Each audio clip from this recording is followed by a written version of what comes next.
మీ ఇంట్లో మొదటి కోటీశ్వరుడు మీరే అవ్వాలనుకుంటున్నారా? ఈ ఫైనాన్షియల్ వెబినార్ లో ఇప్పుడే జాయిన్ అవ్వండి. నమస్తే, వెల్కమ్ టు సుమన్ టీవీ. నేను మీ సంజయ్. ఈ రోజు మనతో పాటు ఉన్నారు I'm registered mutual fund distributor మరియు చార్టెడ్ వెల్త్ మేనేజర్ రమా రాజేష్ గారు. మ్యామ్తో మాట్లాడి రీసెంట్ ఫైనాన్షియల్ ఇష్యూస్ గురించి అండ్ ఫైనాన్షియల్ ప్లానింగ్ గురించి కొన్ని విషయాలు తెలుసుకుందాం. నమస్తే మ్యామ్. నమస్తే మ్యామ్, రీసెంట్గా జరిగిన వరంగల్ ఇష్యూ చూసుకుంటే ఒక ఫ్యామిలీ మొత్తం స్టాక్ మార్కెట్కి వెళ్ళి అయిపోయింది. ఏ విధంగా అంటే 30 లక్షలు అప్పు చేసి మరీ ఇన్వెస్ట్ చేసి వాళ్ళు ఇబ్బందులు పడి వాళ్ళు సూసైడ్ వరకు వెళ్ళాల్సి వచ్చింది. అసలు వీళ్ళు మైండ్ సెట్ ఎలా ఉంటుందంటారు? అసలు వాళ్ళు చేసిన పొరపాట్లు ఏంటి, ఎందువల్ల నష్టపోయారంటారు? ఇన్వెస్ట్ చేసే ప్రజలు ఫ్యూచర్లో ఎలాంటి పొరపాట్లు చేయకూడదంటారు? నేను చూసాను ఆర్టికల్. మొత్తం ఫ్యామిలీ అందరూ కూడా 30 లక్షలు అప్పు చేసి దాన్ని ట్రేడింగ్లో పెట్టి అది లాస్ అవడం వల్ల చనిపోయారు. చాలా బాధ అనిపించింది. ఇది మొదటి కేసు కాదు, మనం చాలా చూస్తున్నాం. రీసెంట్గా నేను హైదరాబాద్ టెక్కి ఒకళ్ళు ఇలాగా చనిపోయారని న్యూస్ చూశాను. అలానే ఆర్టికల్ నేను కూడా దాని గురించి మాట్లాడాను. మొత్తం ఆల్ ఓవర్ ఇండియాలోని తెలంగాణ, ఆంధ్ర వీళ్ళే ఎక్కువ లాస్ అయింది ట్రేడింగ్లోని.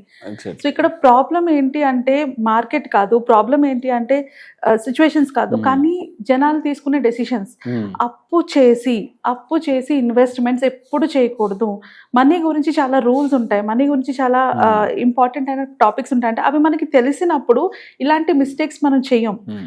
మన దగ్గర లేని డబ్బులు తీసుకుని వచ్చి వడ్డీకి ఇచ్చుకొని అంటే స్టాక్ మార్కెట్లో పెట్టుకోవచ్చు, వడ్డీకి ఇచ్చుకోవచ్చు. దాని నుంచి వచ్చిన డబ్బులతోని నేను ఎలా అంటే వచ్చిన డబ్బులతో సర్వైవ్ అవ్వాలని అనుకుంటున్నారు.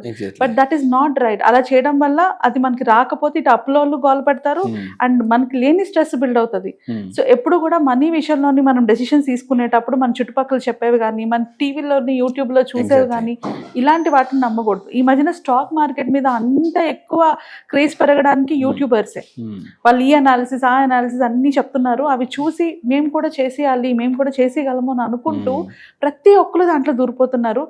నేర్చుకొని చేయాలి కానీ, అంతేగాని డైరెక్ట్గా వాళ్ళు చెప్తున్నారు కదా ఇది బెస్ట్ స్టాక్, ఇది బెస్ట్ మ్యూచువల్ ఫండ్ అని చెప్పేసి ఇన్వెస్ట్ చేయకూడదు. అలా ఇన్వెస్ట్ చేసినప్పుడు దానివల్ల ఏమైనా ప్రాబ్లమ్స్ వస్తే సఫర్ అయ్యేది మనమే, ఇంకెవరూ కాదు. So most of the thing ఏంటి అంటే అవగాహన లేకపోవడం, అవేర్నెస్ లేకపోవడం, ఇది చాలా చాలా బాధాకరం. అండ్ సెకండ్ థింగ్ ఏంటి అంటే షైనీ ఆబ్జెక్ట్ సిండ్రోమ్ అంటారనమాట. అంటే ఏంటి అంటే మన చుట్టుపక్కల ఎవరైనా నాకు ఒక 10,000 వచ్చారా, నేను స్టాక్ మార్కెట్లో పెట్టాను, నేను 5,000 గెలుచుకున్నాను అని మన చుట్టుపక్కల ఎవరైనా చెప్తే నేను ఏదో మిస్ అయిపోతున్నానేమో, అది నిజంగా నాకు వస్తే నాకు కూడా బెనిఫిట్ వస్తుందేమో, ఇలాంటి ఎమోషనల్ దీంట్లోకి వెళ్ళి మనం డెసిషన్స్ తీసుకుంటున్నాం.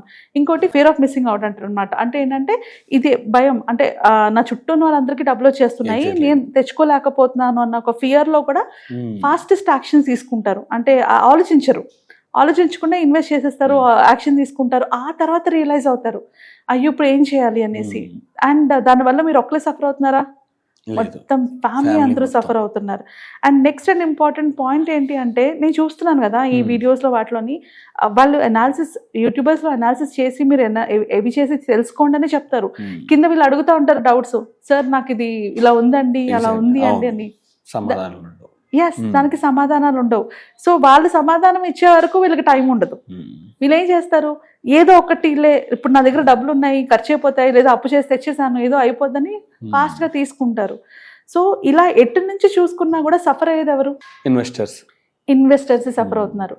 సో మ్యూచువల్ ఫండ్స్ కానీ, స్టాక్ మార్కెట్ కానీ, చిట్టీలు కానీ, గోల్డ్ కానీ ఏదైనా కూడా ఒక క్లారిటీ లేకపోతే ఎవరు సఫర్ అవుతాం? మనమే సఫర్ అవుతాం కదా. సో ఇలా ఇన్వెస్టర్స్ సఫర్ అవ్వకుండా ఉండాలనే మనం ఒక ప్రోగ్రామ్ చేద్దాం అనుకుంటున్నాము. సో ఆ ప్రోగ్రాంలో ఏంటి అంటే వీఆర్ గోయింగ్ టు, అంటే మీకు ఎలాంటి డౌట్స్ ఉండని అండి, క్వశ్చన్స్ ఎలాంటివైనా ఉండండి, మ్యూచువల్ ఫండ్స్ గురించి కావచ్చు, ఇన్సూరెన్స్ గురించి కావచ్చు, లేకపోతే ఫైనాన్షియల్ ప్లానింగ్ గురించి కావచ్చు, మనీ మేనేజ్మెంట్ గురించి కావచ్చు, డెట్ మేనేజ్మెంట్ గురించి కావచ్చు, రిటైర్మెంట్ కానీ, లేకపోతే చైల్డ్ ఎడ్యుకేషన్ ప్లానింగ్ కానీ, ఏదైనా ఎనీ ఇన్వెస్టింగ్, ఇన్సూరెన్స్ టాపిక్స్ మీద మీరు మమ్మల్ని అడగొచ్చు. అడిగినప్పుడు అంటే గూగుల్ ఫామ్ ఒకటి కింద పెడతాము గ్రూప్లోని, ఆ గూగుల్ ఫామ్ని ఫిల్ చేసి మీరు డీటెయిల్స్ అడిగినప్పుడు నెక్స్ట్ వీడియోలోని వాటికి మేము ఆన్సర్ చేస్తాం. సో మన వంతు ఒక సహాయం అనమాట. అంటే చుట్టూ చూస్తున్నవన్నీ నిజం అనుకొని అది చెయ్యొచ్చా లేదా క్లారిటీ లేని టైంలో డెసిషన్స్ తీసుకుంటున్నారు కాబట్టి మనం అలాంటి ఒక ప్రోగ్రామ్ని రన్ చేయాలని అనుకుంటున్నాం. ఓకే మ్యామ్, ఈ ప్రోగ్రాంలో మనం ఎలాంటి సందేహాలకి వాళ్ళకి సమాధానం చెప్తున్నాం, అసలు వాళ్ళు మనల్ని ఎలా అప్రోచ్ అవ్వాలంటారు? సో లైక్ ఐ సెడ్, మనం ప్రతి వీడియో కింద మనం ఏంటంటే వీడియోస్ చేస్తున్నామో ప్రతి వీడియో కింద ఒక గూగుల్ ఫామ్ ని ఇస్తాము. ఆ గూగుల్ ఫామ్ లోని ఆ వీడియోకి సంబంధించింది కానీ, లేకపోతే వాళ్ళకి పర్సనల్ గా ఏమైనా డౌట్స్ ఉన్నా కూడా, దేని గురించి అయినా కానీ, ఎనీ ఇన్వెస్ట్మెంట్ గురించి నేను ట్రేడింగ్ చేయను, ట్రేడింగ్ గురించి మాట్లాడను, సజెషన్స్ ఇవ్వను. బట్ అదే ఇన్వెస్ట్మెంట్స్ కానీ, ఇన్సూరెన్స్ కానీ, ప్లానింగ్ కానీ, లేకపోతే వేటి గురించి అయినా నేను ఆన్సర్ చేస్తాను. సో వాళ్ళు డీటెయిల్గా మనకి ఆ మెసేజ్ గూగుల్ ఫామ్లో అప్లోడ్ చేస్తే మనం నెక్స్ట్ వీడియోలోనే ఆ క్వశ్చన్ చదివి వాటికి ఆన్సర్స్ ఇస్తాము. అండ్ ఒకటి మోస్ట్ ఇంపార్టెంట్ ఇక్కడ ఏంటి అంటే పర్సనల్ అడ్వైజెస్ నేను ఇయ్యను, బికాజ్ ఈ వీడియో యూట్యూబ్లో వస్తుంది కాబట్టి చాలా మంది చూస్తారు. అండ్ ఒకవేళ నేను పర్సనల్గా ఏమైనా స్టాక్ రికమెండేషన్ చేసినా, మ్యూచువల్ ఫండ్ రికమెండేషన్ చేసినా, ఆర్ లేకపోతే పర్సనల్ అడ్వైస్ ఇచ్చినా కూడా మిగిలిన వాళ్ళు చూసి వాళ్ళు రాంగ్గా తీసుకునే ఛాన్స్ ఉంటుంది కాబట్టి నేను పర్సనల్గా అడ్వైస్ అయితే ఇవ్వను. ఒకవేళ పర్సనల్ అడ్వైస్ ఏమైనా కావాలనుకుంటే స్క్రాల్ అవుతున్న నంబర్స్కి కాల్ చేసి అపాయింట్మెంట్ బుక్ చేసుకోవచ్చు. కానీ ఇన్ జనరల్గా మీరు ఇన్వెస్ట్ చేస్తున్నారు, అది కరెక్టా కాదా, లేకపోతే నేను ప్లాన్ చేసుకోవాలనుకుంటున్నాను, దీనికి ఏం చేసుకోవాలి, ఇన్ జనరల్గా ఎలాంటి క్వశ్చన్స్ ఉన్నా యూ కెన్ ఆస్క్. వాటి గురించి మేము ఇన్ డీటెయిల్ గా ఆన్సర్స్ వీడియో రూపంలో చేస్తాం. మరి చూసారు కదా గైస్, ఇలాగ అందరికీ ప్రతి ఒక్కరికి స్టాక్స్ లో పెట్టాలి, మ్యూచువల్ ఫండ్స్ లో పెట్టాలి, ఈటీఎఫ్స్ లో పెట్టాలి అని రకరకాల ఇన్వెస్ట్మెంట్ ప్లానింగ్ చేస్తుంటారు. ఫ్రెండ్స్ చెప్పారు కదా ఇన్వెస్ట్ చేస్తుంటారు. అలాగే ఎంతోమంది వేలల్లో కాదు లక్షల్లో కోట్లలో కూడా నష్టపోతున్నారు. అసలు జస్ట్ ఇన్వెస్ట్ చేసే ముందు అసలు ఇది కరెక్టా కాదా అని తెలుసుకోవాలన్న ప్రతి ఒక్కరికి డౌట్ ఉంటుంది. వితౌట్ అపాయింట్మెంట్ మీకు వచ్చే చిన్న చిన్న డౌట్లని చిన్న కామెంట్ రూపంలో అంటే మీరు పెట్టే ఒక గూగుల్ ఫామ్ ఫిల్ చేయగలిగితే మీకు ఉన్న డౌట్ని, సందేహాల్ని మేము వ్యక్తపరుస్తారు. అండ్ దీన్ని ఉపయోగించుకుంటారు అనుకుంటున్నాను. అండ్ అంతేకాకుండా మనం కండక్ట్ చేసే వెబినార్కి కానీ కండక్ట్ అవ్వాలనుకుంటే కింద స్క్రోల్ అవుతున్న నెంబర్కి ఫోన్ చేసి వెంటనే రిజిస్టర్ కండి. Thank you very much. Thank you. మీకు వచ్చిన శాలరీలోని 5,000 రూపాయలు ఇన్వెస్ట్ చేసుకున్నా మీరు కోటీశ్వర్లు అవ్వగలరు, 10,000 రూపాయలు ఇన్వెస్ట్ చేసుకున్నా మీరు కోటీశ్వర్లు అవ్వగలరు, 50,000 ఇన్వెస్ట్ చేసుకున్నా మీరు కోటీశ్వర్లు అవ్వగలరు. కానీ ఎక్కడ, ఎప్పుడు, ఎలా ఇన్వెస్ట్ చేస్తున్నారన్న క్లారిటీ మీకు ఉండాలి. At the same time investment risks ఏంటి, మీ రిస్క్ అపెటైట్ ఏంటి, ఎందులో ఇన్వెస్ట్ చేస్తే మీకు మనీ ఎక్కువ వస్తుంది, ETFs, gold, mutual funds, real estates, ఇన్ని ఆప్షన్స్లోని రైట్ ఆప్షన్ మీకేంటి అన్నవి తెలుసుకోవాలంటే మీ ఫైనాన్షియల్ ప్లానింగ్ మీరే చేసుకోవాలి. మీ ఫైనాన్షియల్ ప్లానింగ్ మీరు చేసుకోవాలంటే కనీసం మినిమం నాలెడ్జ్ అంటే మనీ మేనేజ్మెంట్ కానీ, ఇన్వెస్ట్మెంట్ ప్లానింగ్ కానీ, రిటైర్మెంట్ ప్లానింగ్ కానీ, ఇన్సూరెన్స్ ప్లానింగ్ కానీ, ఈ కాన్సెప్ట్స్ అన్నీ తెలియాలి. సో ఈ కాన్సెప్ట్స్ అన్నింటినీ ఇన్ డీటెయిల్డ్గా మన వెబినార్లో మనం నేర్చుకోబోతున్నాము. సో ఆ వెబినార్ కోసం జాయిన్ అవ్వాలి అనుకుంటే కింద స్క్రాల్ అవుతున్న నెంబర్కి కాల్ చేసి రిజిస్టర్ చేసుకోండి.